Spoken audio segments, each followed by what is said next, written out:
Hello and welcome to the North South podcast. My name is Andy. And I'm Dave. We've had some technical difficulties before this. I won't lie to you. We can understand why Joe Rogan has young Jamie operating his podcast and not two idiots that are technologically We're not seasoned inept. professionals at this. No, we are not. But anyway, we're here. It's been a while. We've had some disruptions to the podcast over the last couple of weeks. Dave got snowed in and had to go and rescue his children, which unfortunately meant our episode got cancelled. My laptop decided to die, so that took a while. And obviously with technology, I lost about a week trying to get the data from my old laptop onto my new laptop, which meant we had to delay another day. But we're here, and we're going to try and today provide you some value on ownership and taking ownership within your training in various different aspects, whether it's from a coaching perspective, whether it's from an individual training perspective. Hopefully we can try and provide some value on that topic.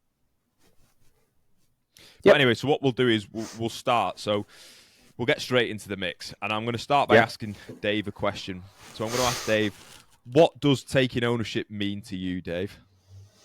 So rehashing the question because we did this earlier before it died, but for me personally, it means I've got a plan of what I'm going to do when I go into a session, because having moved from one session a week to 2 sessions a week is fantastic. But if I don't have specific things that I'm aiming for, and they don't need to be particularly detailed, but for example, like the last couple of weeks, I've really been enjoying playing a lot of front headlock. So I go into work front headlock because it's a part of my game that I should use because I've got long arms, but I haven't spent a lot of time developing. Whereas otherwise, I'll just go in and play half guard and not do anything else and not try and develop anything on my end. I think from a kind of bigger perspective of what ownership means, it's that same sort of thing where you there's an aspect of responsibility. And as a teacher, it was the same thing. Like you need to be met halfway as the coach or as the teacher in the room, because if you've got kids that won't take any ownership whatsoever, then it's an uphill struggle. They're only going to get as much as they can out of something. And often that difference between people who do all right and people who do very well is that for whatever reason, like they enjoy the subject or their parents value it or whatever, they'll push past that level because there's a certain amount of ownership. You see it for some people when they've got exams coming up or something external that pushes them to start taking it a bit more seriously and see what they're capable of. Nice, I like that. I think you used a key word there, which is the word responsibility. I think a big thing for me from an ownership perspective, like I've been on record of saying this in the past, like I'm not a massive fan of the word sort of ownership. For me, ownership it's taking control. Yeah. And like you said, that element of responsibility, I think that's a big factor. I think there's certainly a lot of nuance that comes into this term, and there's a couple of things that we'll sort of discuss about the different sides of it as we go along through the episode. But I think for me, a big thing is taking control within the context of what that means to you. And like you said, like responsibility being that key word, is ownership is about your responsibility to yourself in terms of what is it you're trying to get out of it. So you obviously touched on like going into training with an objective, and making sure that you're sort of having some degree of it's providing you with some degree of data in terms of like feedback or whatever that is, whether it is quantifiable or qualitative data. It's giving you that point of reflection. It's giving you that point of commitment to the task. It's giving you, again, that point of you're responsible for your own development, which I think there's certain things in grappling especially that sort of get confused in this in terms of responsibility, which we'll talk about in a second. But I think there's a various different lenses that you can look at it through, because generally speaking, taking control of your training is not just about the training itself. It's about the whole picture in terms of you have a responsibility. Yes, if you want to train harder, you have to understand that comes at the cost of fatigue and managing recovery a lot better. Yeah. How is it you are applying yourself within a nutritional standpoint? What are you doing off the mats? What are you doing on the mats? Are you sleeping enough? Like, Yeah. There's a lot of sides to this idea of ownership. It's not just turning up for training and applying yourself a little bit more. Obviously, that's a massive factor Yeah. that comes from development, but it's you're taking ownership, or you're taking control of the development process for yourself. Yeah. And I think we always do, or I always fucking do this, but you don't want to see this as, you will get coaches out there who will talk about ownership and responsibility as if your development is entirely in your own hands. And while to a certain extent that is true, and you can massively influence your progress, it's not an excuse for your coach to suck and to just go, oh, it's on you. No, 100%. At the same time, I don't think it's a bad thing that if you ask a stupid question that you could easily look up, especially in this day and age where everything is available online. Like YouTube has 8 million different fucking answers to a specific question if it's quite basic. Nothing wrong with asking your instructor if it's something more complicated or you're very new to it, in which case that's fine. But like, we had a guy who he's a very good, very high level competitor actually in the UK now, but he before he moved to where he was with us, and the running joke was that no matter what was being shown, he would ask, what is the escape? And it was still he was a white belt, like it was still at the point where that wasn't necessarily a bad question because you couldn't find everything online yet, but the explosion of the amount of information that's available just in the time that I've been training means that, you know, you'll hear Craig Jones talk about it on the El Segundo podcast, where he says, like, if someone asks me a really fucking stupid question, I'll just look at them and like not answer it, because his point is, if you can't look that up for yourself, then I don't think this is the sport for you. Yeah, and I guess we should sort of like, we'll try and keep some degree of structure.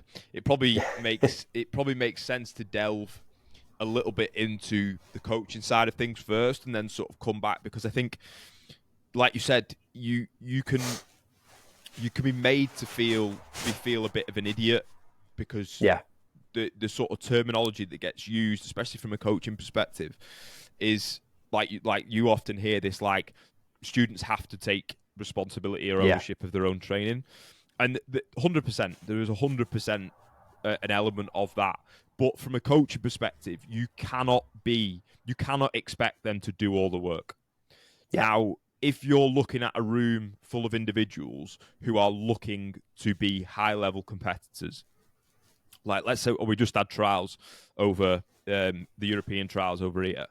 If you've got a student who's looking to go to European trials, there's going to be a certain expectation of them to go away and do a certain amount of work on their own, because it's just the nature of professional sport. If you look at any high-functioning performance environment, whatever your choice, whether it is sport, whether it's the military, whether it's a business, very rarely is someone going to achieve exceptional things without a certain degree of application outside of the given working environment.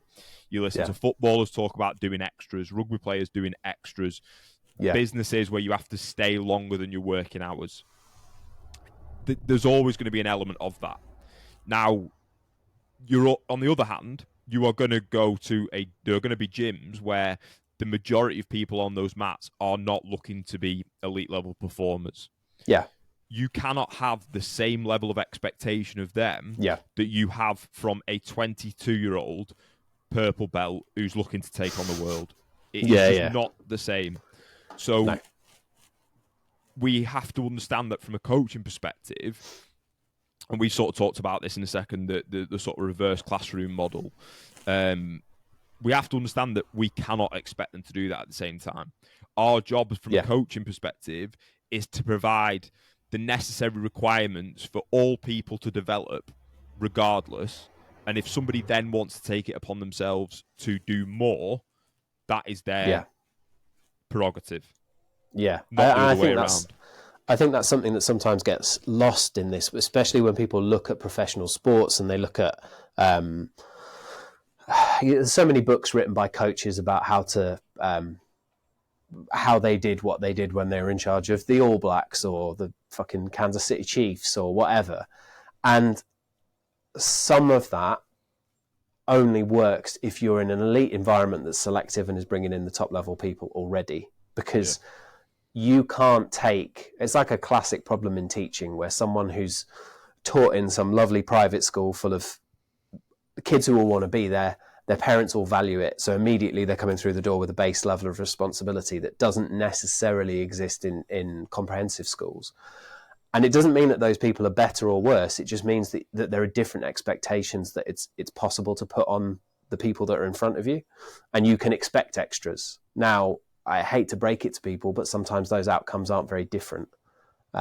You can force all the expectation you want on a group of people, and if they're the wrong people in the wrong environment, they're just going to look at you and go, well, fuck off then. Or they just won't come back because they'll be like, well, this isn't what I'm paying for. This isn't what I want.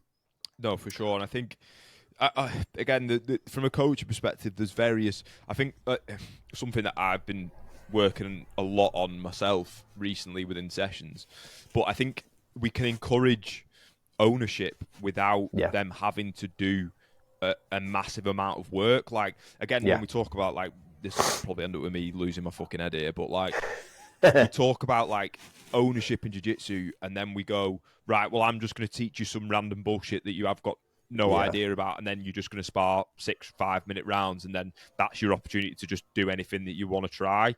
Like, a big thing for me is, like, how can we encourage individuals to be part of this process? Like, how can we encourage people who are only interested in training 3 times a week, have got 2 kids at home, work 60 hours a week, and at a weekend they go for walks with their family and shit, they've got no interest in fucking spending it in a sweaty sports hall? Like, how can we start to encourage them to be part of this process? How can we encourage ownership of their training and development? Like you said, turning up to training with an objective, turning up to training with a goal, but it requires them to do no other work other than that. Like, and so I think like, something that you said that was really nice there is encouraging, because ultimately ownership has to be autonomous. You can't force someone to take ownership of something unless they want to. No. You can create an environment where it's harder for them to choose not to than it is to choose, but they can always walk away from that environment if they want to. And there's a real risk of turning it into like a cult or whatever by trying to force people into doing. Like you're saying there, that you need people to, you make it, it's a nice teaching moment again. Fucking hell, that's all I'm going to talk about today. But you almost make it so easy to do that someone can't not do it. And if they don't do it, they look like a real prick for not doing it. And that then allows you to build momentum with them, and kind of maybe they'll take a bit more responsibility. Maybe they'll go and watch an instructional about something. Maybe they won't. Maybe they'll look up a thing. But you have to, it's like breadcrumbs. You put them out and they might choose to follow them or not. You can't get pissed off when they don't follow them, because like you just lay out there's a lot of people with different responsibilities and different approaches towards this that we have to account for. We can't, we're not all fucking John Danaher or Greg Souders being able to select the room and therefore select the athletes that we want in that room. Yeah, exactly. And I think, again, there's various different ways that you can do this. So obviously, like a big one is like the reverse classroom model. I think like Lachlan Giles, like they famously use the reverse classroom model at their gym. Yeah. And that obviously seems to work really well for them. I'm not a particular fan of it, if I'm completely honest. Yeah. I'm not against what they do. It's just obviously my opinion. Because in my opinion, it can, my beliefs about coaching, this is the only thing that there's no real sort of evidence to suggest that it doesn't work. But from my perspective, is it almost, I think if people don't have the right contextual understanding of how to use a reverse classroom model, I'm not saying Lachlan Giles has this, it was just an example of who uses it. I feel like it can put too much, it puts too much responsibility on people who aren't interested in doing it. I think it is that case of like, oh, well, we're not going to do it, just go and watch the tape, and that's you coaching. Like, that's not really coaching for me. So for anyone who doesn't know, reverse classroom model essentially is the students go away and do the work and then come back in and sort of test it.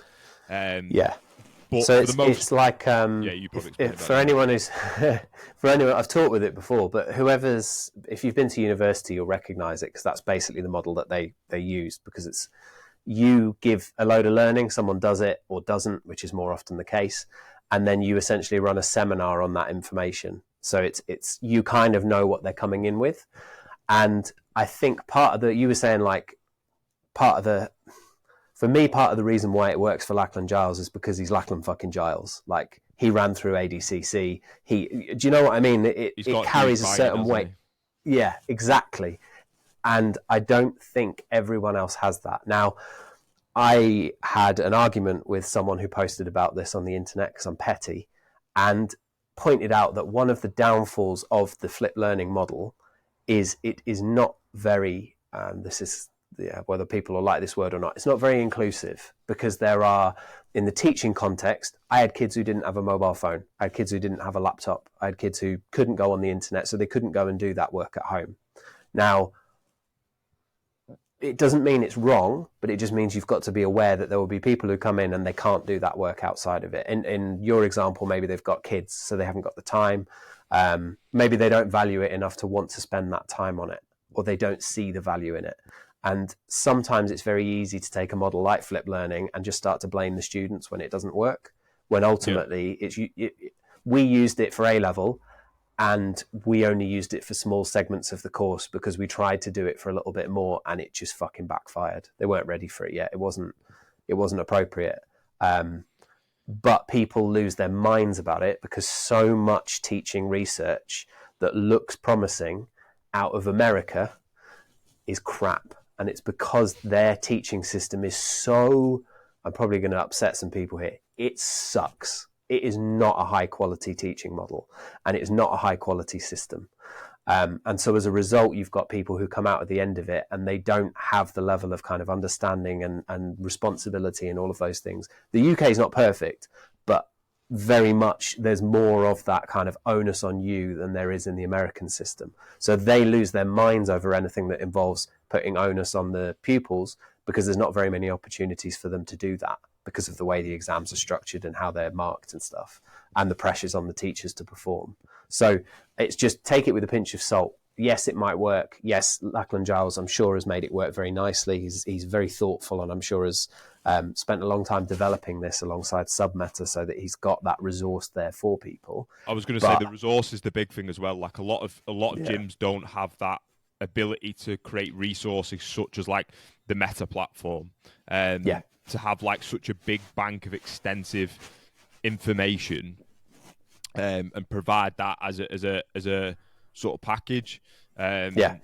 Obviously, the method that I assume he uses will be extremely well planned. It will be extremely well filmed. It will be there's a lot of process that has to go into using that model within a gym environment.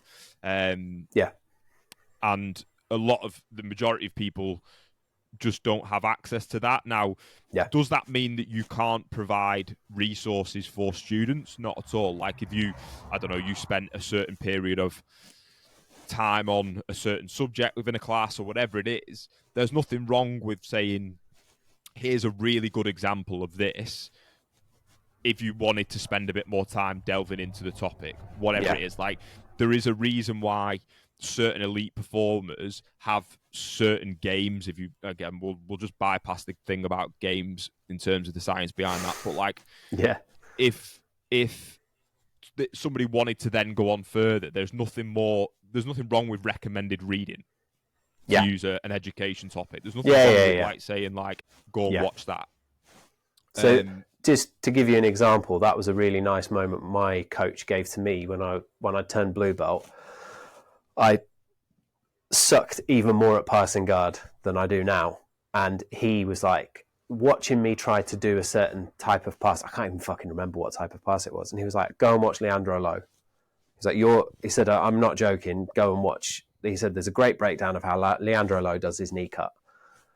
And it's one of the best things that I've ever had suggested for me, because little did I know I was learning the fucking buzzsaw pass. Like, essentially, the passing system that everyone uses in no-gi is based off Leandro Lowe's style of knee cut, with adaptations and variations and stuff. But that moment changed things for me so profoundly, and all it was a suggestion.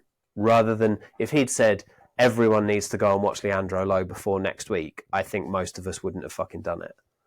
And that's just a quirk of human psychology.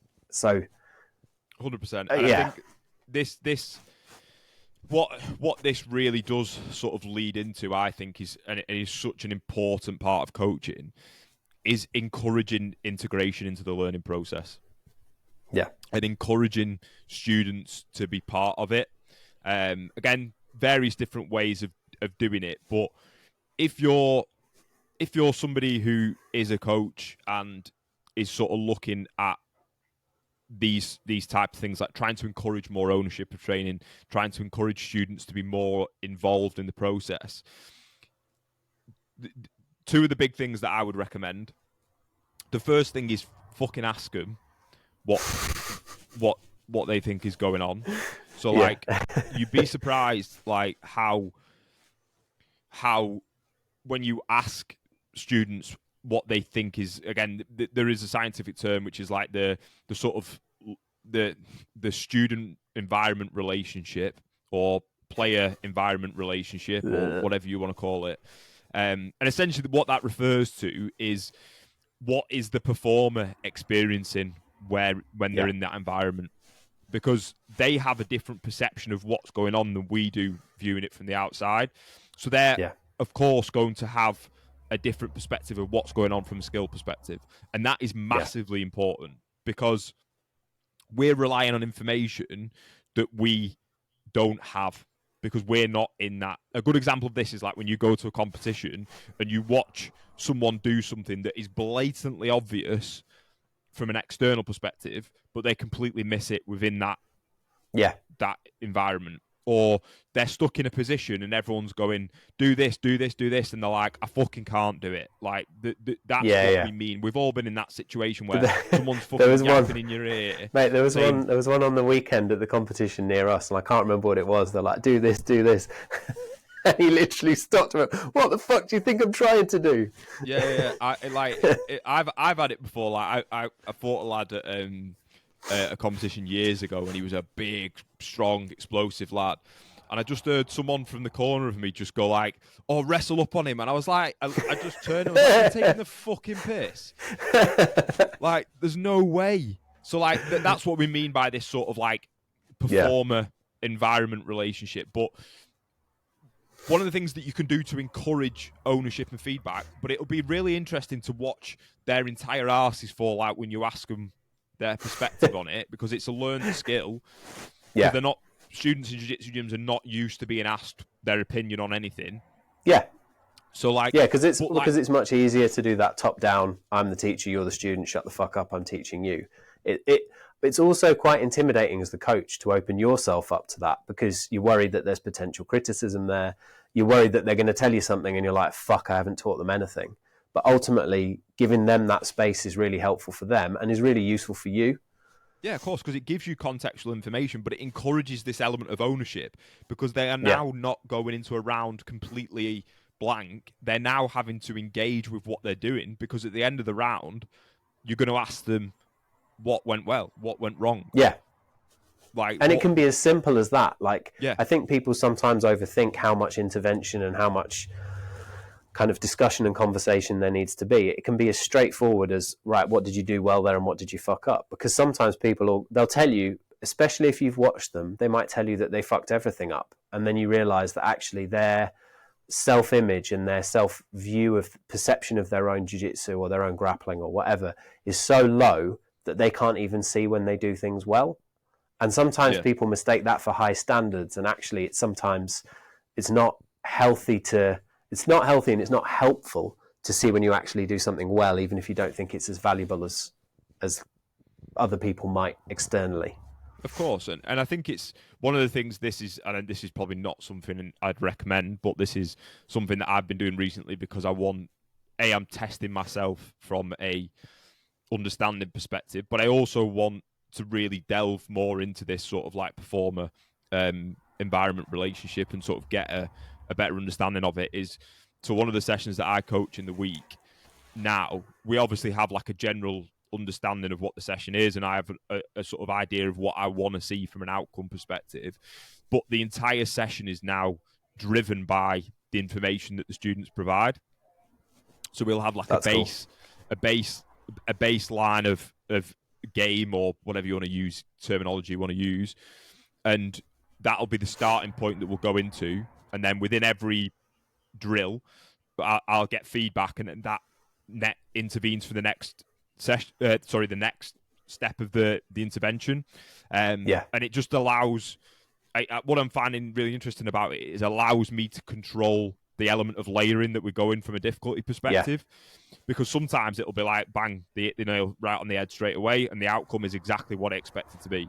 Sometimes it's not, and we have to backgrade and downgrade, and we have to intervene in different areas, change things. How can we change the perspective of what we're trying to do? Maybe we add an element of play into the mix before we bring in some more difficulty. Like, it's, again, I'd always recommend having a degree of session structure.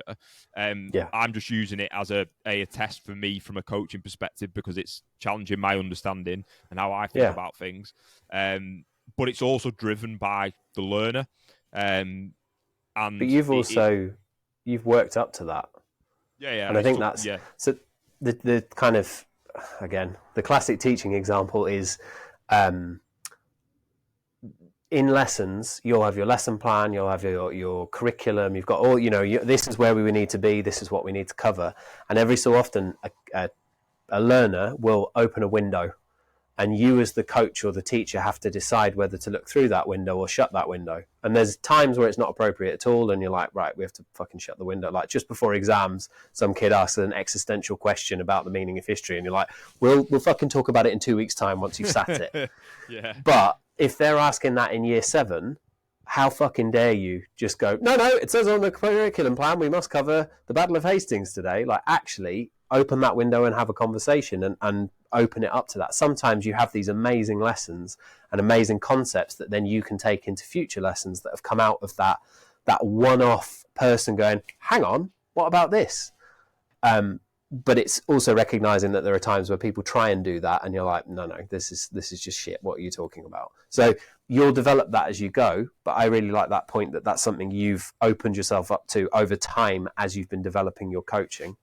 Yeah, and again, like, obviously I'm not the gold standard. I'm just an individual who's trying to experiment and play around and find new ways of encouraging individuals. And I think that's a big thing, is look at it in the same way that when you were looking at it, like we talk about, like, if you think about lifting weights, you don't just start by loading 200 kilos onto a bar and squatting. You start by goblet squat, body weight, like all these various things. And that's the same. It's the same method from a coaching perspective. Like, we have to understand that for us to develop, we have to continuously make things a little bit harder for ourselves, experiment with new ways, find out what works and what doesn't work. But we obviously have to encourage that from a student perspective as well. And sometimes throwing too much information at them can be difficult. Like, that for a large part, you're doing it with people who've been training in a certain way for a very long period of time, and breaking in new habits and new ways of thinking is going to be a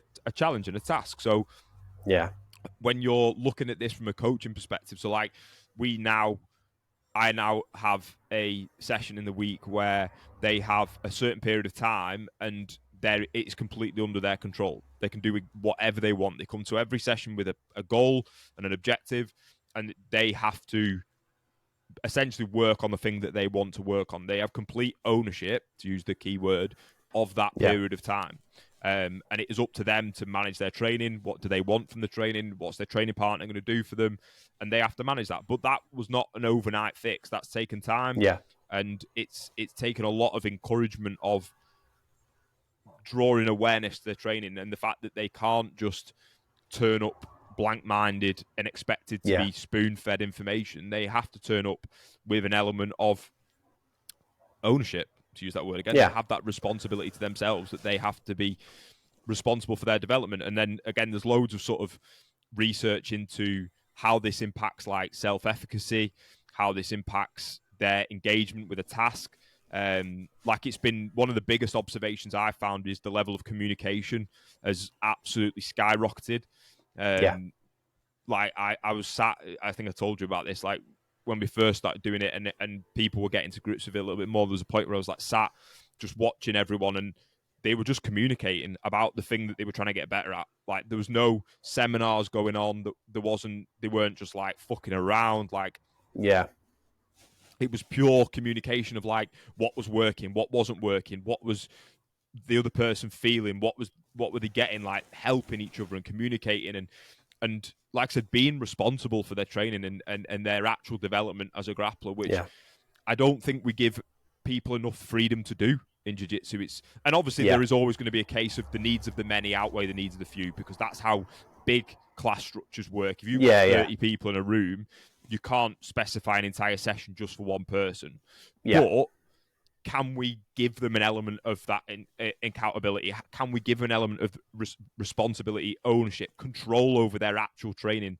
Just do the shit that they want to do, not what we're telling them they should be doing all the time. And I think some of the way that you develop that, because like I'm sure you and I have both experienced that, is you get a lot of shut the fuck up white belt or shut up blue belt or whatever, where you ask a question or where you're rolling with someone who's a lower grade or someone's in a position that you're better than them at.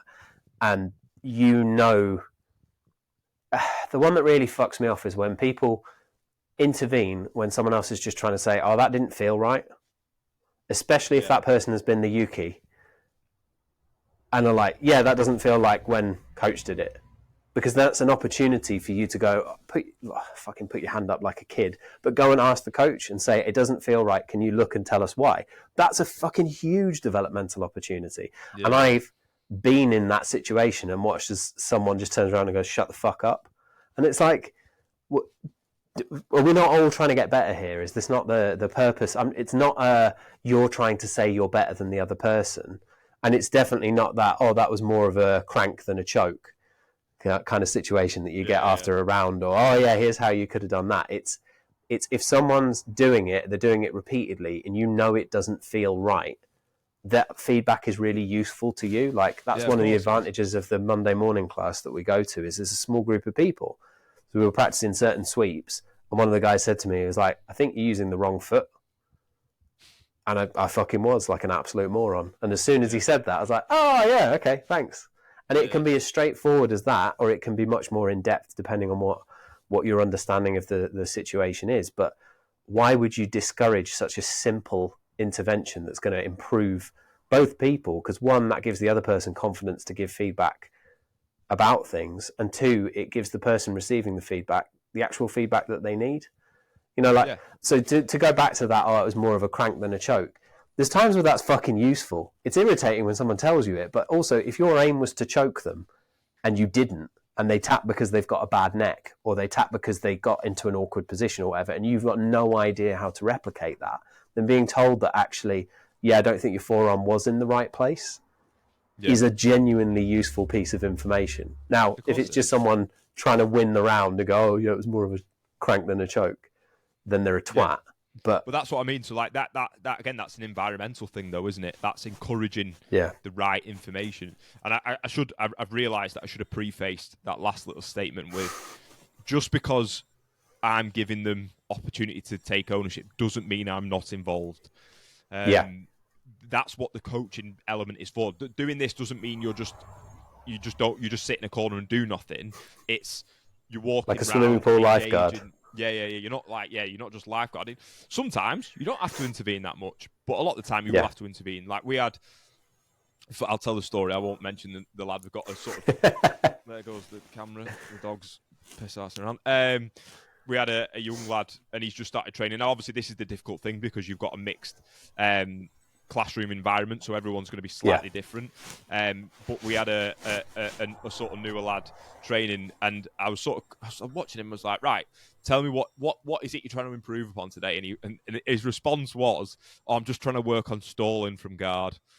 And I was like, right, we need to put a stopper in that straight away. What I think he meant was he was trying to work on his guard retention.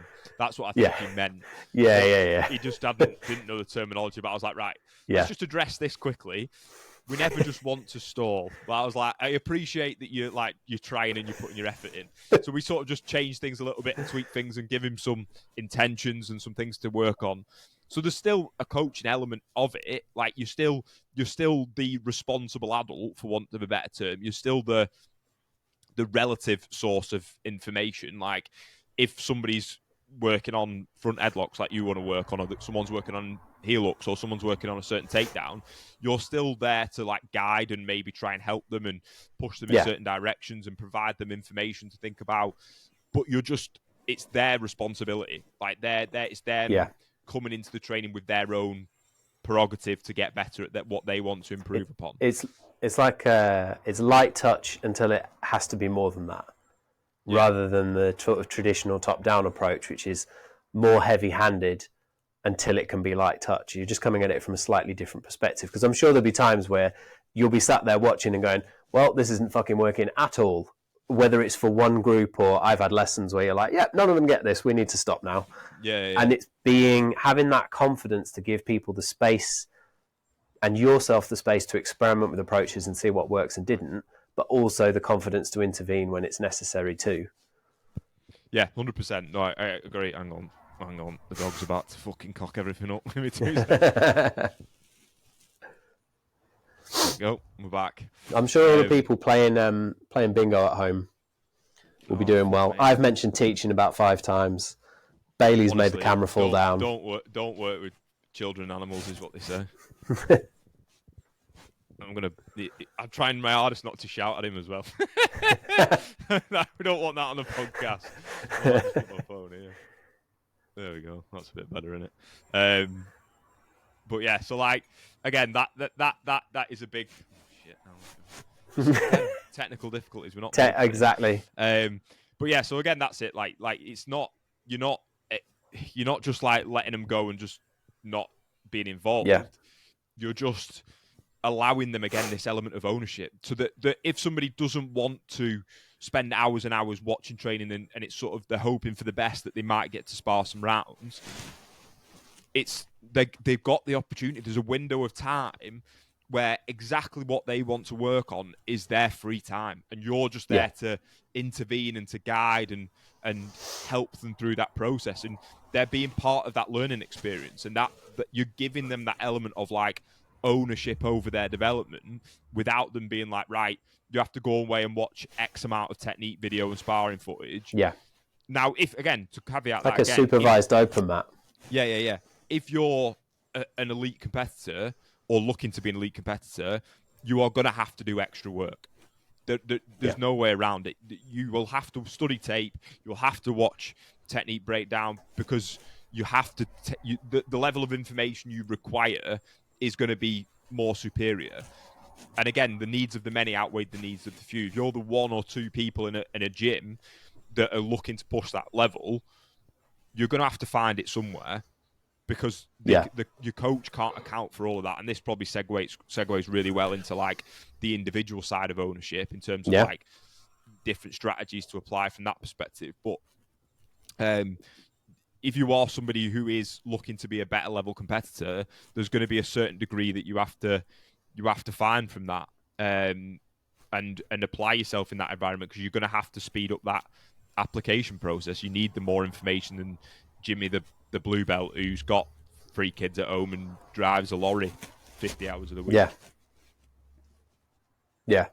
And then you're also, that's where you're going to get the stuff where the whole picture becomes more like required rather than just something that's beneficial. So if you want to be a pro or an aspiring pro, unless you're an absolute outlier and you are one of those people who can survive on 4 hours sleep, and there's this very small percentage of people who can, but it's by and large not the people who think they can, you're, just as an example, you're going to have to get enough sleep. Because if you're trying to make cognitive process in a sport that's as complicated and complex as grappling, and you want to do it faster than the average person, then your brain needs to be fucking firing when you're training. Yeah. And if you're on 3 hours, 4 hours, 5 hours sleep, your brain is not firing like it could be. And if you were to just push it to 8 hours, you'd be like, oh, fuck me, this is like a completely different environment. Just as an aside, that for professionals, the broader picture becomes something that just has to be done, rather than something we would like you to do where you would see some benefits. Yeah, 100%. And I think like we've written some sort of key points as it comes across to like an individualism standpoint, but like as is the motto of this podcast, like what is it that we're looking for? So it's like, well, we have to be pragmatic. Like we have to be pragmatic about what does ownership look like from an individual standpoint. And that comes with an element of realism about what is it you're trying to get out of training and development. Like what is your goal? What is your reason for doing it? And again, that element of realism and understanding is going to carry over to that element of pragmatism. If your training week literally is like you, Dave, like 2 sessions a week on the mats, we have to be realistic about how much better are you going to get. Like if somebody's doing 6 sessions a week and you're doing 2. Now, this isn't obviously exclusive. This doesn't exclusively work this way, but generally speaking, somebody who's practicing something more is probably going to get more than the person who's not. So we have to understand there's an element of realism that how much you're going to get better by doing 2 sessions a week. But then it's like, well, if you're doing 2 sessions a week, how much more spare time do you have to apply to certain elements of ownership, whether it is watching instructionals, whether it is whatever it is, watching instructionals, watching sparring footage, whatever that context looks like from an ownership perspective outside of the mats itself, other than just like turning up with objectives. It's like we have to make actionable strategies that are going to fit into the context of your training life and life in general. Yeah. And also you've got to be, the other part of ownership that I think might not get mentioned is you have to be pragmatic about what you're going to be capable of doing.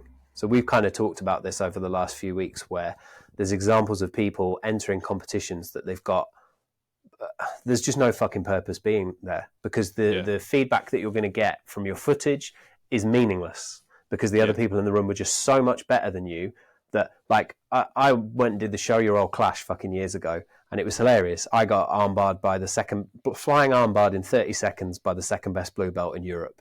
And the guy was like 10 kilos lighter than me. And all I learned was, you shouldn't be at that fucking comp. And it's sometimes, or you're not training the right way, or whatever message you want to get from it. But you have to be realistic about, don't shy away from challenge. But it's very easy to be someone who says they want to be a competitor. You take on things that are far too challenging, and then you've always got a get out of jail free card where you're like, oh, well, they were all X. Like, really, I should have learned how to grip up from standing, not like a fucking idiot, so that I got flying armbar. That was the problem. But it was easy for me to immediately go, I just shouldn't be here. And you have to be able to kind of see it for what it is, because like, I'm not going to trials. Like, I could train 6 days a week. I'm not fucking going to ADCC trials. Like, and if I am, I'm someone's easy buy in the first round. Realistically, it's interesting. This I don't. Do you follow Dara O'Connell? I think it's O'Connell. Yes. Dara runs East Coast. He posted on Instagram after the trials, and his point was sort of like, he said that the first, like, basically before the quarterfinals, they're an absolute waste of time. He said, obviously this is his opinion, it wasn't my opinion. His opinion was that there are a lot of people going to the trials that shouldn't be there, that are just not at the standard, capable enough to compete at that level. Yeah. And to an extent, he's right. I think you're probably going to see a little bit more of that with the growth of the sport. 100%. Just because you've got more people who are interested. So 100%. Yeah. But that doesn't mean that it's such a this. I mean, this is the debate that goes beyond sort of this episode of the podcast. But it doesn't mean that you shouldn't go. But it also is, like, again, that element of realism, like you mentioned, like getting flying armbarred. Shit happens at competitions. Like, you lose matches quick and you win matches quick. That's the nature of the sport, unfortunately. But it's like you said, it's having that sense of practicality or pragmatism that goes, is this where I'm supposed to be? Yeah. Like, the big one that we've spoken about, the thing that, and it does my fucking head in, is like when you get like blue belts entering professional level brackets. Yeah. And then, like you said, they get smashed and everyone goes, oh, but you did really well, and it's like, well, they probably would have done even better if they'd entered the fucking bracket they were supposed to be in. Yeah.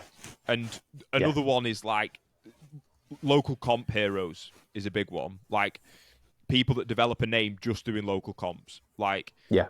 there's got to be a certain point where it's like, oh no, if I want to be going to bigger and better things, I need to go on to bigger and better things.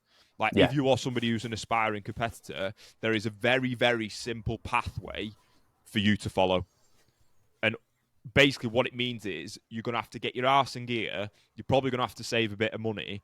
And there's literally a pathway. Whether you're a gi person, it's like, well, you need to go to Europeans, you need to go to gi Yeah. worlds, you need to go to Pans, you need to go to Brasileiros. I understand, obviously, this is easier said than done, but the pathway Yeah. is there. We have a performance But pathway. you can still do aspects of that pathway even if you can't afford to do all of them.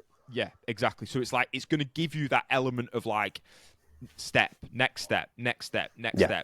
If you are if you have the capability to go and do that, obviously. Yeah. And it's just not getting caught in the trap. But that's the same thing as like your local, your open mat heroes. Like I'm really good at my own open mat, so I'm going to just enter an elite level division, and I'm going to get twatted in the first round. But it's all right because everyone in the gym tells me I'm doing really well and I'm progressing that way. And it's like, but like the Mendes brothers are a really good example of this with Tynan. Every decision they made from a Tynan development standpoint has been planned for like years in advance. Yeah. They've got a strategy for everything that he does from when he was a blue belt winning gi worlds. I'm pretty sure they've documented it over social media. They had a pathway that he was going to achieve that guaranteed, well, to an extent, that he was going to be a black belt world champion one day. Now, stack the odds in his favour. Yeah. Now I'm not saying that again, Jimmy the blue belt from Preston has to do that, but there's a certain degree of smart decision making relative to you that's going to be applicable. Like Keenan Cornelius used to say this, like if you're not like tapping black belts as a white belt, you're probably not going to be a black belt world champion. Like that's his quote, not my quote. And that's not to squish anyone's dreams by any stretch of the imagination, but there's going to be certain information available to you as an individual that's going to help guide your decision making from a practical standpoint. Yeah. Does that mean you shouldn't step out your comfort zone? Not at all. Does that not mean you should expect bigger things from yourself? Not at all. It just means when you're taking control of your development and your own training, you've got to make smart decisions that are relative to you. Yeah. So to give that example again, the reason why that entering people into a division they're not ready for is so useless is because... I'm going to turn a light on because it's getting very dark on this camera. Yeah, that's all right. But the reason we've discussed off podcast, but the reason it's so useless is because you get so little contextual data back from that because you lost and you were always going to lose. And so you get maybe 30 seconds of something where, oh, they gripped up that way and then they did this and then I lost. And it might be a useful thing, but it's very little. Whereas, let's say you get 15 minutes worth of comp footage from your own division, regardless of how it went, that's a load of rich information that you can use in a way that it isn't helpful to just turn up, get beaten by someone who you never had any rights being on the mats with, and then you go home and everyone blows smoke up your ass. Like, how are you supposed to develop with so little contextual information to work from? There's no data. Yeah. And it is difficult. This is where, like, ownership, there's a lot of nuance to it because there's a lot of context to what taking ownership is. Obviously, an element of that which we've spoken about is just taking ownership of your decision-making. It's not even an ownership of a training perspective. It's just taking ownership of smart decisions relative to you. And I think that is a big factor, and it's having that, again, sense of realism. Like something a big thing that I always talk about is having realism in your training. Is like you said, it's can you get like a good example is like what competitions do you enter? If you enter 2 competitions a year, you're not somebody who's a big competitor. What competitions are going to provide you the most amount of information in a very short period of time? So like Grappling Industries is a great example. Nogi Worlds and Pan Ams. Yeah. Nogi Worlds, Pan Ams, or just super fights. Like, great. Yeah. Like Grappling Industries, why more people, especially more beginners, don't do Grappling Industries, I'll never know, because you get so much value for the amount of money that you get. That's not to say other competitions aren't great. Like a lot of comps do repertoire matches. The local comp in Sheffield on the weekend introduced that. I think because they'd not filled out the divisions as much as maybe they thought they were going to. But it was great because it meant all my guys got at least 2 matches. Exactly. But like, there are certain decisions you can make if you're somebody who doesn't want to spend the money. Competitions aren't cheap. They're not cheap. Yeah. Like, things that guarantee you more than 1-2 matches are going to be fantastic, because win or lose, you've got a decent amount of evidence that you can go away with, or data or information that you can go away and work on. Picking to do a random super fight when you've never done anything like that before, you'd never won a tournament before, probably isn't going to be the best for a developmental standpoint, because you're just getting fuck all data. You've got one body that you could go against, and it's just not going to give you much information. Like, so if you just as a silly example that's just popped in my head, if you competed in a certain division and you only ever competed against people who were like short-limbed, then and you had a game that happens to work very nicely against short-limbed opponents, and you have slightly longer limbs or whatever, you might think, oh yeah, I'm fucking great. And then the second someone walks along who's in your same weight class but is much taller and leaner, and suddenly those things don't work very effectively on them, you've never realized that you need to change your approach for different body types. It's almost like, as silly as that sounds, it's almost like skill acquisition matters. People try and stay away from that. But yeah, so like that's it. And again, there is always going to be an element of nuance, and there's always going to be an element of individualism when it comes to taking ownership. I think from a pragmatic standpoint, it starts there. So it starts with that question of like, what is it I'm trying to get out of training? What am I trying to get better at? What do I get out of this? And then from there, once you've asked and answered those questions, it can be really easy to sort of like cut the junk out in terms of like giving you like actionable solutions. So generally everyone's going to want to develop better. They want to get better. They want to be a better grappler. They want to do better at jiu-jitsu. Even though it's a bit of a cop-out answer, generally speaking, that's going to be the answer. So it's like, well, from there, what do I need to do? Like, when I'm looking at my training, where am I lacking? So we do a lot of work, I do a lot of work with clients and guys that we coach with controllables. So people in my classes will be sick of me banging on about this, but we have an element of controllables, because I wanted to use it to sort of raise the training standards, but it also provides you with data. So we have like a 5-point system, a 5 ranking system. So we use effort, attitude, competitiveness, posture, and I always forget the last one. I can't remember the last one. We'll just use them 4 because it'll probably come to me. So we use those as like accountability tools. So it's like when you go into your training, because they're the things that you can control within your training environment. For the most part, you can always control your effort, you can always control your attitude, you can always control your posture, you can always control your competitiveness in a round. So how can you use those to better apply yourself within the environment? That take control of your training by looking at the factors that are in your control. So if you do nothing else, you can focus on those 4 things. It should be 5 things, but I've forgotten. You can focus on those 4 things and go into a training environment and apply yourself in a better manner. Yeah. So you just build. Yeah, and then anything that, well, if you know that you're dealing with all of those controllables, then you know that something else is probably going to be a skill issue or a specific. Because you get guys who are like, oh, why did I lose? And we talked about this off air, but some people lose because they just don't have it. We couldn't come up with a good phrase for this, but in my head, you don't have that fuck you in you. So when someone says, oh, you can't do it, your immediate reaction isn't fuck off. Yeah, I can. It's not an attitude, both of us lack attitude.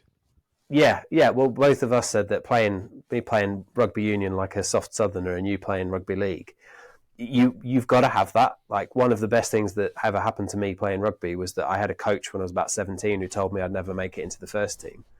And then I was like, right, well, fuck you. I'm going to spend the next 6 months proving you wrong, you prick.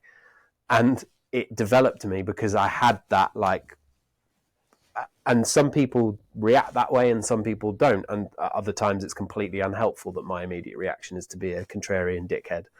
But if you've got that there, it makes it easier. On a really interesting segue that has very little to do with this episode, but anyone who's listening to this, I highly recommend. There is a guy called Adam Nichols who was recommended to me. He's a purple belt, but he's also the lead researcher in sports psychology at the University of Hull. And a lot of his work, he's got a book actually, it's sat on the side. I think it's called The Psychology in Sport. And a lot of his work is to do with challenge versus threat, and the perspective that a challenge versus the threat can have on an athlete's or an individual's performance. So how do you perceive something? So that what you just mentioned is like a really good example of that in terms of like how different people sort of view things. Is like you get told you can't do something, and how do you perceive it? Do you perceive it as like, oh well, no, I guess I'll never do it? Or do you see it as like, right, fuck off, I'm going to fucking do it anyway? Like, when you're going into your training, like, but again, this is, again, something that I'm quite passionate about because I spend a lot of time with clients sort of working on this. Is like another element of that is like to do with like self-efficacy in terms of how you perceive a task. Are you going to be successful at a task? And again, it links back into taking control, because the more control you believe you have over something, the better your self-efficacy is going to be, the better your confidence is going to be, and the better your performance is going to be. So the sort of overlying thing of ownership is it's giving you that element of control within your training. You're the person who's responsible for your development, regardless of what you turn up and is getting taught in class, regardless of what happens. You can influence your development and your attitude outside of that. For me, I'm a big fan of listening to like other sports and other coaches. So a big fan of one of the guys that I really like listening to is a coach called Sean Wayne. And he was the Wigan Warriors head coach, now the England coach, I think. And he, like, obviously, I mean, Wigan Warriors as a club have been highly successful over the years, but he had an extremely successful period of winning trophies. And like his big thing is like standards. So I'm not saying you have to go extreme as he does. He has like guys do like ridiculous things, but it's like a big thing is like personal standards. Like, how do you apply yourself within the context of that? Like, what? Like a big thing he does is like guys, basic things like they always, like, we're talking professional tip of the spear athletes. Always have to clean the changing rooms, always have to take the plates back after the dinner. They have to thank every member of staff for their like the role, like just basic human shit, but like in a high performance setting probably gets undervalued in a lot of places. But it's what he's making sure that they're doing is they're never missing steps of standard. So there's always that accountability of like, oh no, you're holding yourself to a certain standard. Even like basic shit like saying thank you to people for cooking your tea, shit like that, like, which you think is a basic sort of requirement, but being on time, like how many people can't, like, I always say like I'd be terrible at if I coached professional athletes, I'd be a cunt, because it'd be like, you don't turn up on time, you don't train, because it's a basic standard of ownership. Like, how the fuck can you not turn up on time? Like, obviously, if there's a certain allowance if you work 60 hours a week, you've just scrambled on a motorway to make it to training after a shit, completely different context. If you're a professional athlete, and you have nothing else to do. You've got nothing else to do. Like, that's what we mean by ownership, is like, it's a standard. It's a personal standard that you set to yourself and your development. And it also gives you this opportunity, like you've spoken about a lot, is like it provides you with data as to like what is going wrong. Why am I not getting better? Well, is it the fact that... Go on, sorry. I was going off. That's all right. So, but I think something that's useful for people, because it's easy to see that top end thing, and I used to see this in school all the fucking time, where people will go, oh yeah, we need to work on that 1%. And things like, you know, saying thank you, creating that environment where those expectations are there is excellent. But So the Olympic example that people use is for the cycling team. I think it was like the GB rowing. It was does it make the boat faster? The marginal gains. That's it. Yeah. Which then turned out to be perhaps a slight cover for doping system. But anyway, marginal gains are fucking great if you've already made the big gains first. And we would get people come in at our school and go, "Oh, marginal gains, marginal gains." I was like, the kids don't say please and thank you, and they can't use a fucking bin. I have no idea why you were worrying about. Or no, sorry, and then you're worrying about what they're wearing. Like, let's get those basics there. If we're talking about, they were like, "Oh yeah, well we'll sort out the uniform, and then that will sort out their attainment." Or if you give them higher targets, they'll get better outcomes. I'm like, they can't fucking read. So maybe we fix the they can't fucking read or fucking write, because that would actually. So as an individual listening to this, don't fixate on what the professionals are doing unless that is the situation you are in. You're already someone going to trials, doing all of those things. Yeah. You need to focus on whatever the lowest hanging fruit is. So in that case, it was, if kids hate reading, help develop a passion of reading. So if you're coming in and you compete regularly and you don't film your competition footage, buy a fucking GoPro. Buy a sweatshopped fucking camera stand from Amazon and put it at the side with your phone. Yeah. And just leave it there. There's the guy I last competed at. He does that with every single comp that he does, and he also goes through his own footage and kind of narrates it on YouTube. Now, I don't think that everyone needs to go and do that, but it opens you up to a lot of development opportunity and a lot of data there that you wouldn't get otherwise. And especially as you get higher up in rank and you have fewer and fewer matches, you're going to value something like that more and more, because naturally you're going to get loads of data at white belt, you're going to get loads of data at blue belt, bit less at purple, maybe none at brown, fuck all at black belt, depending on where you're competing and what level of competition you're going to. So that's the simplest one, is just, if you're not recording competition footage, record it. If you don't compete and you want to and you can, stop fucking around and just compete. No one cares how you do except for you. So use that as a development opportunity. If you wimp out of rounds as soon as you get into a bad position, then immediately make it your goal to piss the other person off from a shit position. Start in those bad positions. Literally throw yourself head first into the worst bit. Yeah, and I think that's a big that is a sort of really good summary point for ownership. Is it's not so much about the whys, it's the what. So it's that point of reflection of like, right, well, what am I doing well? What am I not doing well? And then it's like, well, what can I do about it? Like, where am I going to find? What can I do from a personal perspective? Again, another thing that I like to do with clients is, and again, it sounds a bit wishy-washy, but we use like core values. So like we try and identify 3 core values that they have as an individual, because it always gives us point of return. So it's always that base level of like, right, how do your actions line up with those, and what can we do about it to make sure that it does? And it might be a case of like, they want to have more fun in training. So it's like, well, what can we do? What can we put in place to make sure you're having more fun and enjoying yourself? It doesn't have to be serious. It just lines up with what are your expectations. And obviously that's going to be different from a hobbyist versus a professional grappler, because the level of action that you're going to have to apply is going to be slightly contextually different. It might be a case that when you finish training, you just make a note of what you felt went really well. Yeah. Like bring in an element of journaling, whatever you want to use. Yeah. Or in your, like, it might be a case of like just putting a bit more effort into your training. Like you said, maybe you just don't sit around out. Do you know what I mean? Like whatever it is, like we could talk about the science of rest and or like you don't start standing ever. Start a few rounds standing. Yeah, there you like go. That's you've immediately improved. And it is essentially is like the sort of current modern trend in influencers talking shite is this element of like doing difficult things. That's why fucking ice baths have taken off and shit like that. And like but in a way, in a roundabout way, it is an element of that. Is you're just trying to do something that's going to challenge you a little bit more. That's all it is. And the context of that is going to be completely different to each individual person. But it's like, how can I apply myself slightly better in this session. If you're already turning up to 3 sessions a week, don't change it. Don't go to 6. Just think, how can I do a little bit more in those 3 hours? Or pick one. You don't even have to be all 3. Just pick one of them. Pick one session. The hardest session of the week usually works really well. Let's say you've got a competition session and you do 10 5-minute rounds, which is a bit of a psychological endeavor anyway.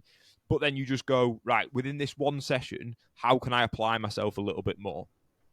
Maybe like you said, maybe you have some objectives that you go into it with. Maybe it is a case of, maybe you film your training. Obviously, I'm just throwing general examples out in the mix here. You don't have to do this, but like maybe it is that you turn up on time and you get a warm up in beforehand, so you're a bit more mentally prepped to go into the session. Like where are your, like you said, the big rocks going to come that are going to just give you that little bit of an edge, and that's what you're looking for, really. Like even if it's a psychological thing that you've made up, like even if it's made up, like.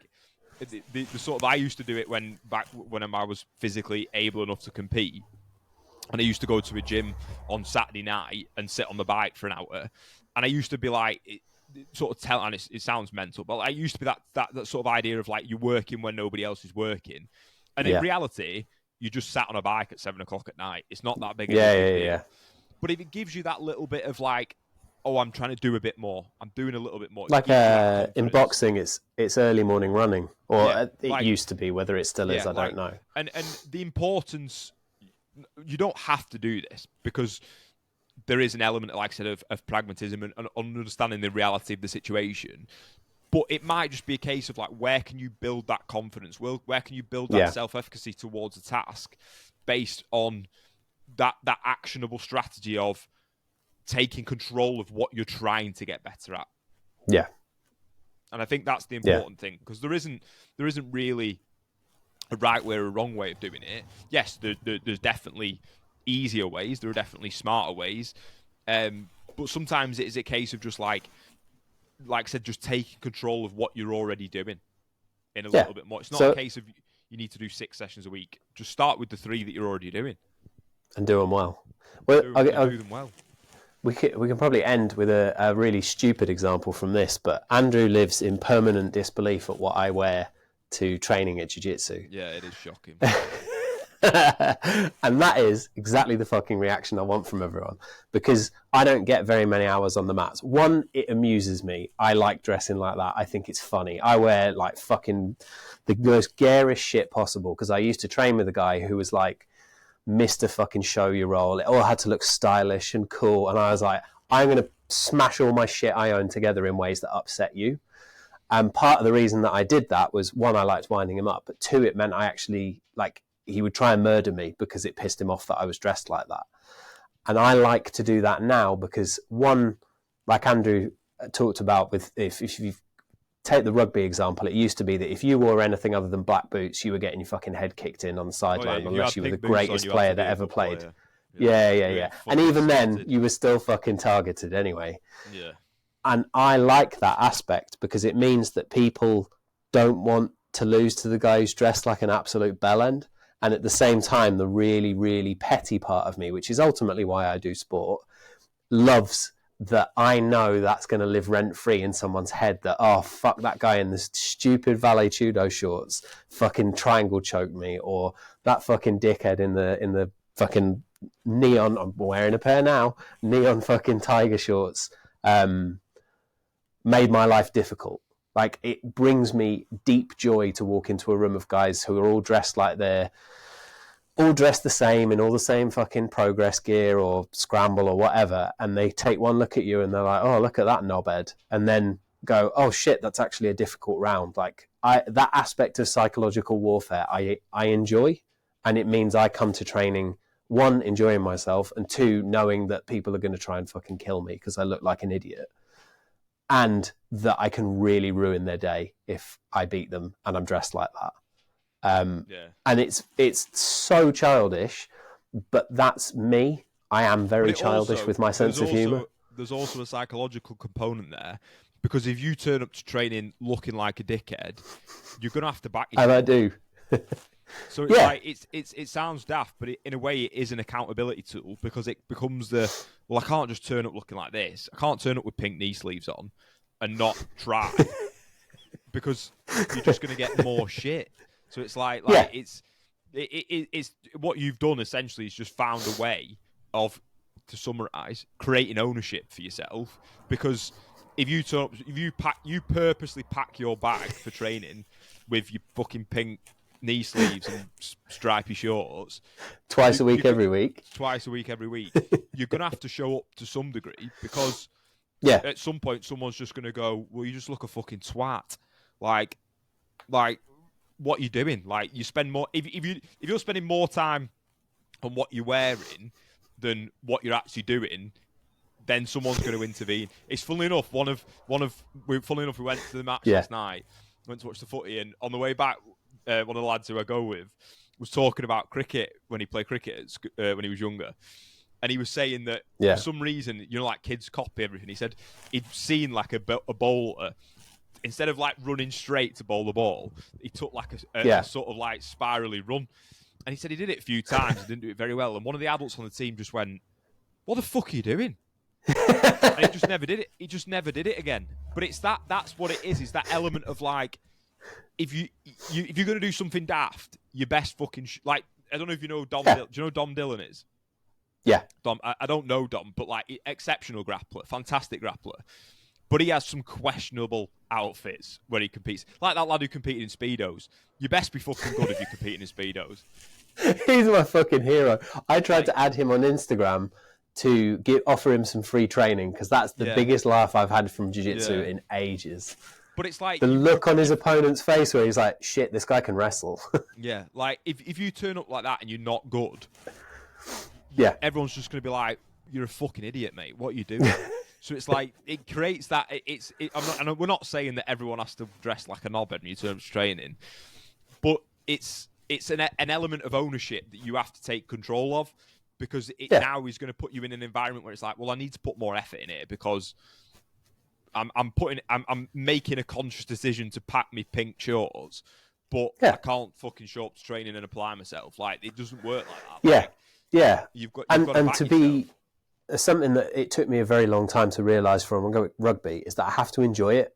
I'm not one of these people who can just fucking pound this much caffeine. I'll listen to fucking Slipknot in the corner, and I'm a fucking savage. Like, I've got too much whatever that I'm just like, you twat, what are you doing? Like, you're in a fucking smelly sports hall, hitting your head against the back of the wall with the back of your head. Like, just stop being a dick. And every time I've ever competed badly, it's because I've done that to myself. Whereas if I go and just enjoy it, immediately my standard of competition goes up. Now, I've still got to pay attention. I've got to do all the other things that you're talking about. But when I still tried to do that, but I took the enjoyment out, I was worse than I ever normally am. Yeah.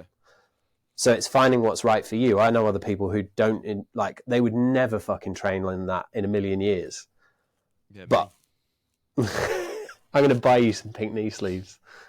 But yeah, like, that's what it is. And it, like I said, I guess in a roundabout way, ownership is about finding a strategy that works best for you.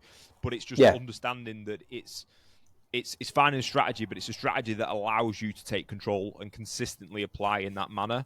That's essentially what it is. It's not a cop-out for a coach. It's not a cop-out for an individual. Like, that's the whole point, is there is no copping out. It's finding a solution that allows you to not cop out of training. Like, and whether it's a sort of mental way that you go about that, in terms of like a psychological component of the words you tell yourself, or how you get fired up for training, whatever it is, or it's something as simple as like what you wear to train in. Like the old saying in rugby used to be, you look good, you play good. Yeah. So like that's a psychological component, because it's a case of like, well, if we've got a nice kit on, we best fucking chip up and show that we can actually play it, instead of just being that fucking shit private school, no offense, Dave, that they've got the best kit on that are crap at rugby. Like, it was like, we always used to say that it was always funny when you used to play like the better teams, because the better teams were better rugby teams, but they were shit at fighting. So it was like, which is obviously a big part of rugby league. But like, when it came, they were good at rugby, but they used to shit out of a conflict. So it was like, again, these are just different psychological tools, I guess, that you can use in a way. But in a way, it's like ownership essentially is you've got to back yourself, and Yeah. it's finding a solution to be able to allow yourself to back yourself and apply Yeah. yourself within that environment. And having just to like add a tiny little bit to what you're saying, having the sort of sense of ownership and, as silly as it sounds, self-worth to say, like, Yeah. I'm not that guy. Yeah. I can't do that. That doesn't work for me. Other people, it works fantastically for. That's just not who I am. Like, I need to, personally, from my perspective, I need things to be a little bit silly. I can't fucking stand people who take themselves too seriously, no matter how well they compete in something. I think it's boring. I think it's impressive, and they achieve impressive things very often. But I need a little edge. I fucking love Craig Jones. I'm sure everyone does. But I think part of the appeal is, one, he is fucking good at what he does, and two, he has a sense of humor about it, and that is in a sport full of people who have no sense of humor whatsoever. And I'm sort of the opposite. Like, I mean, I'm all game for cocking around, but like, for me, it's like I need to switch on. There needs to be an element of like application from myself, and that again comes down to individuals in the room, doesn't it? Is you could have two people on the same mat, but everyone's going about it in a different sort of way of applying themselves. Like, for me, it's like I like focus. I like switching off from everything else. I'm a bit of a stern-faced bastard anyway, but I like that element of like, right, training starts, now we fucking work. Do you know what I mean? Like, I like that side of things. Doesn't mean you're not having a laugh and you're not pissing around, but like, it's for me, it's like, right, how can I apply myself better in this context? And like you said, you thrive off a bit of a mess around, a bit of a joke, and having a laugh a little bit more. And it doesn't make either way right or wrong. I think for risk of sounding like I just fuck about, that allows me to come into that environment and be like that, because I do enjoy focusing and being sensible about it, but I need to have the silliness be in there somewhere. Otherwise I just go, fuck this. I did that coming from a sport where I played it since I was probably 8, and by the end was just like, I'm fucking done with this. This is all it just becomes so dry and so dull. Yeah. I don't want to do the same to myself and end up hating something that I really enjoy. Yeah, of course. Anyway, but I think that's for me, that was that low-hanging fruit. Yeah, and again, it's you address what you need to address. Like, you don't have to have like a pro mentality. Like, you don't. It helps. Don't get me wrong. Like, being able to do it, but like, again, you look at like really good examples of differences. Is like, if anyone who's watched The Last Dance, the sort of Bulls documentary, you look at like Dennis Rodman versus Dennis Rodman, Michael Jordan. Like, it's quite open that how extroverted Dennis Rodman was, but when it came to play, he always turned up and played because it was his job, and he had a certain level of professionalism to the game. Whereas you compare that to like Michael Jordan, who was like, it was always more, everything serious, gotta work, gotta win at all costs mentality. Yeah. Obviously, Michael Jordan arguably is the more successful player, but both were successful within their own right and applied themselves and performed within the context of the game to their best abilities. And again, it comes down to that, is like, well, what you can say. I mean, sports are a really good example of all of this. We talk about this in the gym quite a lot. Like, you look at like football at the minute. I know you don't particularly interested in football, but like, you look at United have had problems. Manchester United have had problems over the last couple of years with players that don't really seem interested. They're not really bothered about performing. They're just taking the club for money, like players like Jadon Sancho. But then you've got like Kyle Walker, who has basically done as much fucking around off the field as a man can possibly do, but has also just so happened to be the best right back in the world at the same time. So it's like, you're looking at that, and it's quite obvious that you've got some players who understand that there's still a certain amount of ownership. They still have to perform. They still have to do their jobs. What they do off the field is up for moral debate, but there's still an element of ownership for performance. Whereas some players just don't have that element of ownership. It doesn't really matter. They're not asked about how people view them. or how they perform because they're getting a paycheck and they get to go to a nightclub on a Saturday night and talk shit in the media. And that's what we're on about from an element of there's individual differences about how they go about it, but fundamentally the ownership comes down to how you execute within the realms of what you're trying to get better at and what you're trying to execute in. Yeah. Perfect. I think we've covered it there. We've gone on a few tangents, but I think we've covered it. Obviously, as always, because we are like on social media and shit. Obviously, my Instagram is Brotherhood Performance. What's yours, Dave? Getstrong.rollmore. Get strong. That's a fucking mouthful, isn't it now? Hey, there's a full stop in the middle. It's fine. We have a YouTube channel now for the podcast. Obviously, the North South Podcast. Obviously, likes, shares, subscribes, and all that bollocks are very much appreciated. We have got an aim this year to try and get one of these out at least once a month. Hopefully, we have less technical difficulties. And we don't get snowed in. But it is the North, so we can't guarantee anything. But yeah, hopefully you enjoyed it. Like I said, as always, if there's any feedback, you've got any insights for people that have listened, please let either one of us know. We greatly appreciate it, good or bad. If you've got any ideas, things like that we are happy to talk about, let us know. And hopefully we've got some interesting ideas for episodes coming up, so stay tuned for those. But yeah, thanks for listening. Thanks for Dave for joining us. Anytime. I don't know why I'm thanking you because there's two of us. But yeah. Well, thank you. Yeah, thank you. Right, nice one, mate.